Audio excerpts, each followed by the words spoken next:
saya nggak tahu. Tapi kalau diterapkan sekarang pun insya Allah juga bagus, karena akan terjadi terap-terapan itu, nanti menciptakan dimensi tersendiri.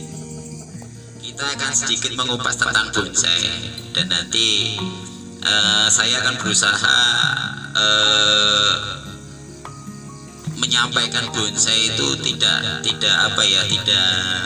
sesulit apa yang Nyun Sewu panjenengan itu rasakan. Jadi kita mindset bonsai itu dibikin dengan mudah. Untuk itu yang pertama kita tahu dulu bonsai itu apa toh. Bonsai itu intinya ada semacam pohon kecil, replika alam, replika pohon dari alam itu yang ditaruh di dalam pot, itu aja sederhana. Jadi ketika kita punya pohon yang kecil di dalam pot, nah itulah bonsai.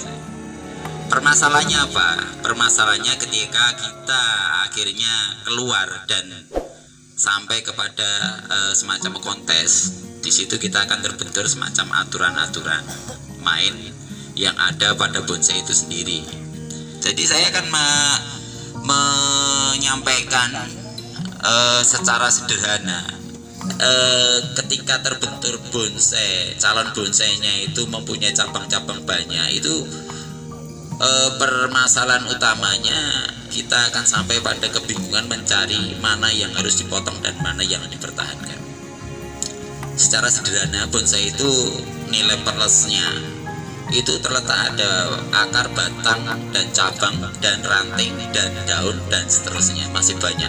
Jadi kalau kita kaitkan dengan penjurian, nanti memang ada aturan-aturan sendiri yang mana itu memang kita mau tidak mau harus mengikuti, karena banyak sekali dimana ada gerak dasar, ada keserasian, kematangan, dan ada juga penampilan, itu banyak. Kalau nggak keliru itu ada 15 kriteria atau 16 itu yang harus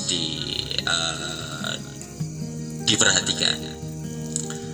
Jadi ketika kita bicara bonsai itu adalah seni hidup, seni 3 dimensi. Makanya kita berusaha bicara nih bonsai itu mempunyai 3 dimensi, itu tidak flat ya.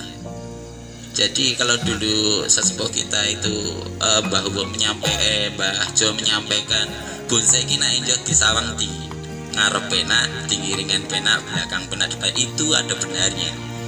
Karena bonsai itu pada dasarnya 3 dimensi. Jadi apapun gayanya, apapun alirannya, itu tetap kita tidak lepas daripada itu semua.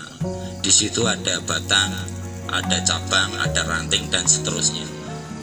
Dimana yang pertama itu soal cabang, kesulitannya cabang. Jadi pada intinya cabang itu letaknya yang pertama itu ketika mau melio, mas, itu belajar dari alam. Ketika pohon itu mendapat mempunyai cabang, itu akan mendoyong ke kanan misalkan, terus akhirnya yang batangnya naik ke atas, ketika dapat cabang lagi akhirnya mendoyong ke kiri. Makanya sedini mungkin untuk bonsai itu bagian-bagian yang dilekuan-lekuan, ada biasa dibilang di ketiak, itu diusahakan untuk tidak jalan.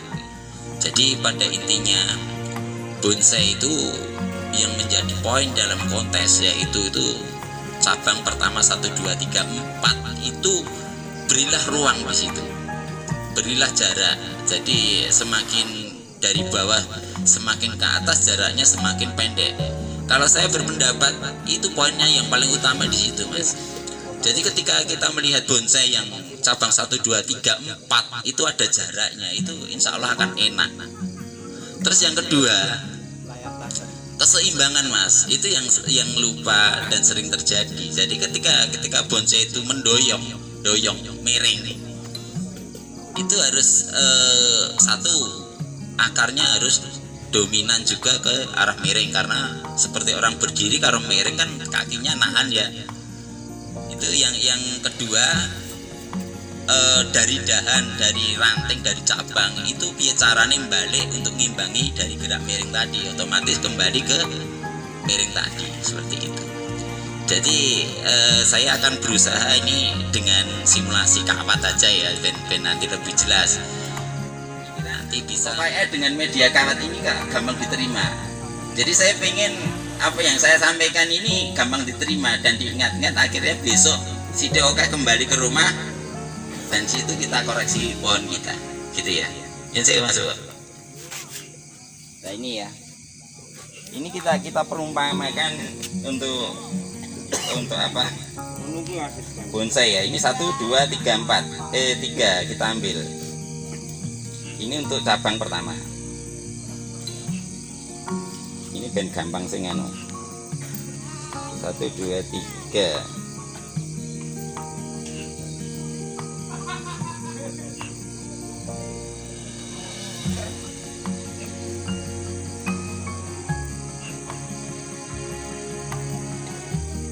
Karena siapa tahu jenengan kan punya kawat, kalau kesulitan ambil aja cabangnya, batangnya jenengan seperti apa, pegang aja kawat gitu ya.